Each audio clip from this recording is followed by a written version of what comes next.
We are learning more about Saturday's death of Republican Senator Lindsey Graham of South Carolina at the age of 71. In a statement shared on social media, his office confirmed the senator passed away from a brief and sudden illness, and his family is asking for privacy during this incredibly difficult period.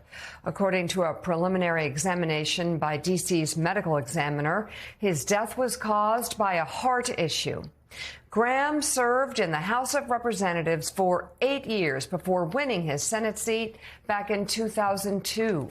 He was chair of the Senate Budget Committee and was a hawk when it came to foreign policy on Iraq, Iran, and Russia's war with Ukraine. He had just returned from a trip to Ukraine where he met with President Zelensky.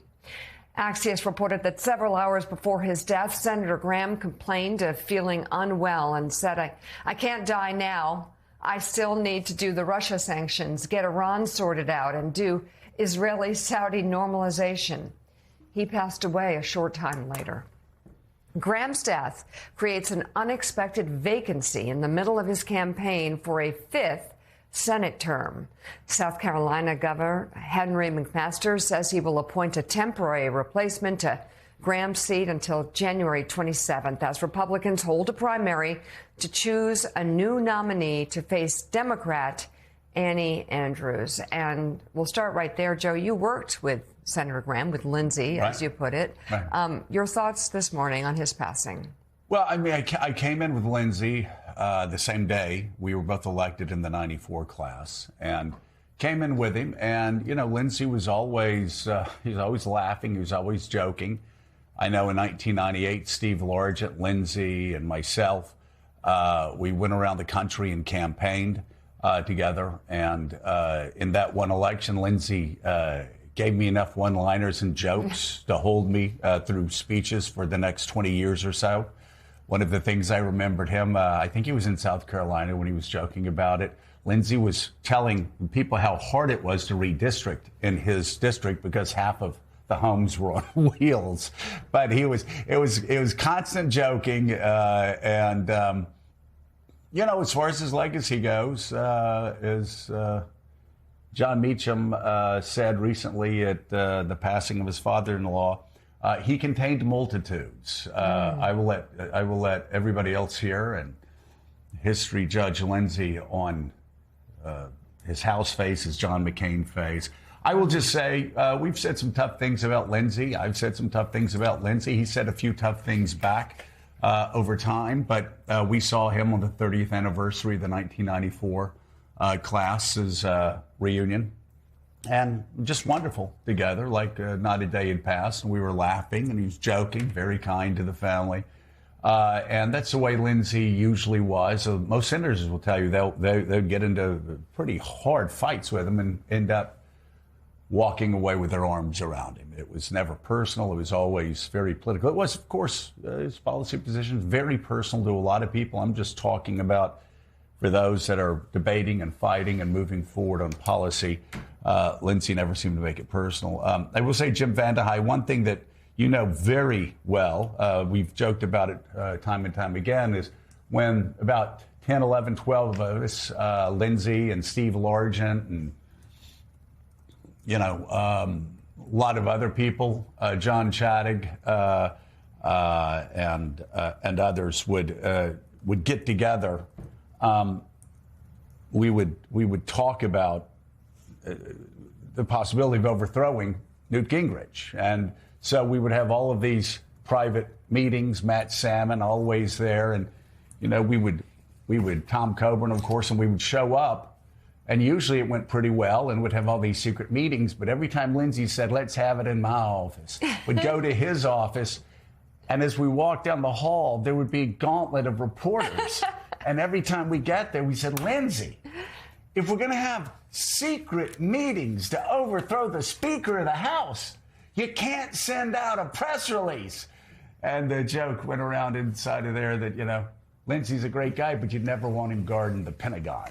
But he was a trip, and you knew him just like me from the first day he got into Congress in early January 1995. Talk about your memories of Lindsey Graham. Yeah, he was a shapeshifter, for better and worse. He got into Congress. He, like you said, there's a group he was anti-establishment, wanted to overthrow the speaker, then ultimately aligns himself with John McCain, becomes kind of a McCain-like Republican, very establishment, was very anti-Trump, warned the country about the dangers of Donald Trump, and then became Donald Trump's best friend.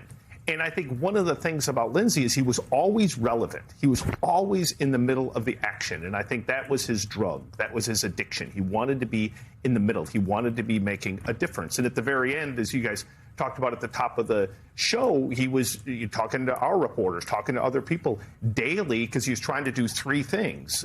His father had died young. His mother had died young. I think he felt this sense of timing. He wanted to figure out Ukraine, wanted to help figure out Iran, and was working really hard and to his final hours on trying to get a deal between Israel and the Saudis. And in his mind, he would rationalize a relationship with Trump that he could move Trump on the margins in different directions on topics that he cared about. He was very much an internationalist. He was very much about using U.S. military might to try to shape the world in our image and in a pro-democracy image. And he felt like he was having success doing that with Donald Trump. Very fair critique that how the hell do you go from saying this guy is a threat to humanity to he's one of the greatest presidents ever. And I think that will be a big part of his legacy. But he was never boring and never outside of the loop. And by the way, he was wickedly smart, as you put there. If you go back and look at some of the congressional hearings that he's had, he was often the one senator, or back then the House member, who could just crystallize something or just deliver a real poignant moment. He had such a litigator, such a prosecutor's mind, and it really helped at different times, including getting a lot of these Supreme Court justices on the bench. Yeah, he was John Lemire, a real shapeshifter. I mean, a lot of people talk about him going from McCain to Trump, and what a massive movement that was. I will say, going from being with the gang of 11 or 12 of us who were trying to overthrow Newt Gingrich, the establishment, including John McCain, who was a maverick, but none of those senators looked upon us with anything positive to say. So when we saw him moving from sort of these outsiders who were trying to overthrow Gingrich, balance the budget quickly, push back against the establishment, go after the appropriators, go after corporate welfare, et cetera, et cetera, et cetera. I mean, it was very funny to see Lindsey become a senator, then suddenly sidle up to power with a guy who was going to be the next presidential nominee for the Republican Party. But he did. He was able to move back and forth. And I will say that relationship with John McCain, I read a lot of stuff over the weekend. McCain hated him. McCain was angry. McCain was this. I will say my last private meeting with John McCain before he passed, I didn't sense that John McCain was angry at Lindsey. He was more sad, disappointed. He sighed, he rolled his eyes, and he goes, man, it seems like an awfully high price to pay to go golfing with the President of the United States. But even that was just between him and me in that room. There wasn't anger. It was more like, come on, Lindsey. So I think it was like, sort of like a prodigal son that you still loved, but was sad that, again, Lindsey had once again shape-shifted. Yeah, and Graham himself said relevance was what he was after, to back up what Jim Vandehei just said. And he at times was willing to, he had remarkable relationships across the aisle, too. Let's not forget, he worked a lot with Joe Biden when Joe Biden was senator. In fact, Biden delivered a very emotional remembrance of him yesterday. He worked with John Kerry on climate change issues. So he was willing to be unconventional in that way.